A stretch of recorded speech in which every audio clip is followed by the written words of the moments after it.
Avoid insurance policies. Oh my goodness, this is a topic that I know it will rub shoulders with some of you differently, because some of you are getting into these insurance policies thinking that you're getting yourself into an investment. No, avoid these insurance policies. What do I mean? Some of you are taking them and then they are being sold or paraded or masqueraded to you as investments. You find there are some things called endowment policy, we have like education policies and what have you. But before I even say anything on this video,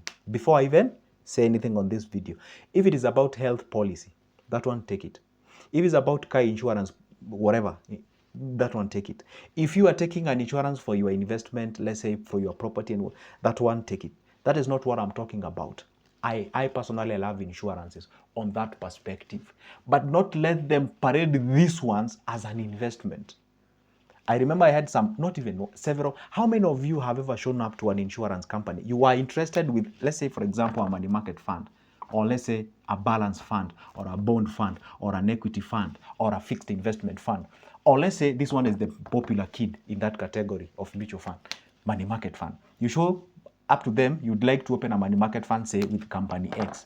You tell them that, then they start dragging you or pulling you towards the endowment. They'll be like, nah, but you see now with endowment policies, we have this policy. Da, da, da, da, da, da, da. They tell you a lot of things. They now twist you from MMF towards the endowment policy. And then you're like, oh my goodness, that's a good investment. Then I will go with it. And then they usually sell you the idea of it's a surety, it's a sure game, your money will be there, you're not risking, and what have you. So they end up investing there in the name of these are investment. Nah, they are not investments. Insurances don't make you money.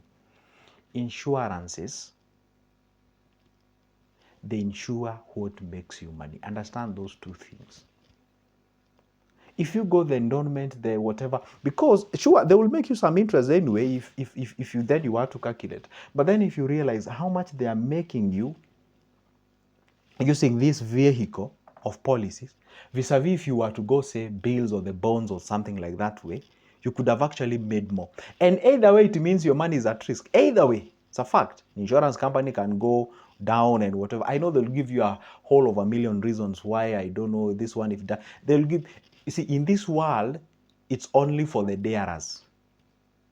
And I always tell people, the reason where you might take a look on this, the life insurance, the endowment, then whatever, it is where now you have enough of these investments on this side. By the way, are they bad? They aren't outright bad, but don't view them as the primary investment. You can view them as sort of a secondary investment. Why? You first start by investing in these areas. Once you invest on these areas, then now you can shift to this in the name of securing this. By the way, I'm yet to see for an insurance that insures an investment. If I can have an insurance that insures my money market fund, I would buy that tomorrow morning. If you are an insurance company and you have that product, I would buy that. I invest, say, in a fixed investment fund, or I invest in a special fund such as a Mansa X, which obviously it comes with a bit of a high risks. So if then you can have an insurance that insures me from my investment, so you let me take you let me take the risks first, then insure my risk. Oh well, if you mean so good for me. How many of you are thinking the way I'm thinking? Oh, some of you are not. Don't worry, you will understand by the time you finish this video. So the reason why I'm saying do not get into these insurance policies, you find most of them are not really giving your money the ability to exercise it is full fruits or the returns. You are not able to get a maximum that you ought to have gotten if you gotten yourself into an investment. And I always ask myself this, if because in a way risks are involved. And this is how I view it. I might be wrong. And by the way, I stand corrected on the comment section. All right? That's why I always say I'm not making these videos because I know everything. No, we are here to discuss. And this channel of mine, it is not here to bash anybody. It's just here for us to have a conversation, a decent conversation. This is what I always view these insurances. Yeah? It's like they're telling you, hey, you know what? Don't take the risk. Let us take the risk on your behalf. Which may sound as a good thing. But at the end of the day, they're investing where I ought to have invested. And of course, by virtue of them taking a risk on my behalf, I have to pay them. How? Definitely, whatever. For example, if you take the money for insurance, for education policies and what have you, they usually invest in these areas called bills, the bonds, the CP, the FDS, and whatever. Those are the areas where they invest. But now they tell you, hey, don't go on the other side, all right? Don't go. Let us go through us, all right? Go come in, go through us, and then once we make something, then we will give you. Okay, I might argue this way because for me, I'm a risk taker. I love taking risks because I understand this world, the darers are the winners. But if you are a risk-averted individual, again, we have some other investments that are considered or classified as a low-risk investment, such as cash or cash equivalents, money market fund, FIF, that is fixed investment fund. We have like call deposit. They aren't decent investment, but they are far much better than having money idle in a bank. We also have investments such as bills and the bonds and what have you. So you can gravitate towards that. And then I always tell people, as much as you might be a risk-averted individual or you're a conservative investor, always leave a fraction. For example, you can say, hey, 15% of my portfolio, I will explore the market. You can get into the crypto, you can get into the special funds, you can get into, so that at least you may have a little bit of your feet into the investment that are probably likely to fetch you quite of good returns. But again, you're not risking everything that you might be having on that regard. So on this sense of balancing these investments and comparing or in balancing them with the policies, that one I would definitely recommend one to check on them.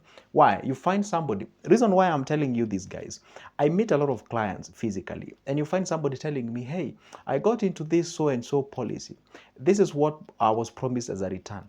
When it matures, it becomes a lot of push and pull and something like that. Again, I have to give the disclaimer. Not all the companies will give you this push and pull.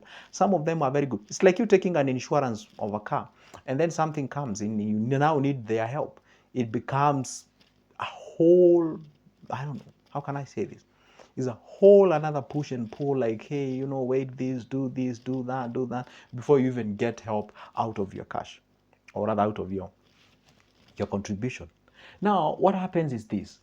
These endowment policies and what have you, you find I've done my own statistics and I've realized one thing. These people who are civil servants, these people who have ever been employed, maybe teachers, fintechs and what have you, these are the people you find they gravitate towards these kind of things because they come from a world, and I don't judge them, it's the exposure. They come from a world whereby everything has been, everything is about don't take risk, don't take risks. Again, you are shared with, hey, assurance, because the insurance sell the idea by assurance. Hey, assuring you that, hey, everything will be good. And that's why, they take a photo of a dad and a son or a daughter and a mother there happy, we are covered. So they sell you that. So you end up realizing that you're being manipulated emotionally.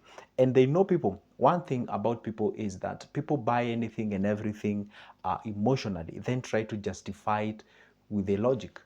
That is it. That's why I always tell people, when you're selling something, please don't sell the product, sell what it does, the outcomes of the product. Are you together? I would like you to go check how a very wonderful company in Kenya called Safaricom does its advertisements. They don't tell you the product. They always tell you the emotions behind it.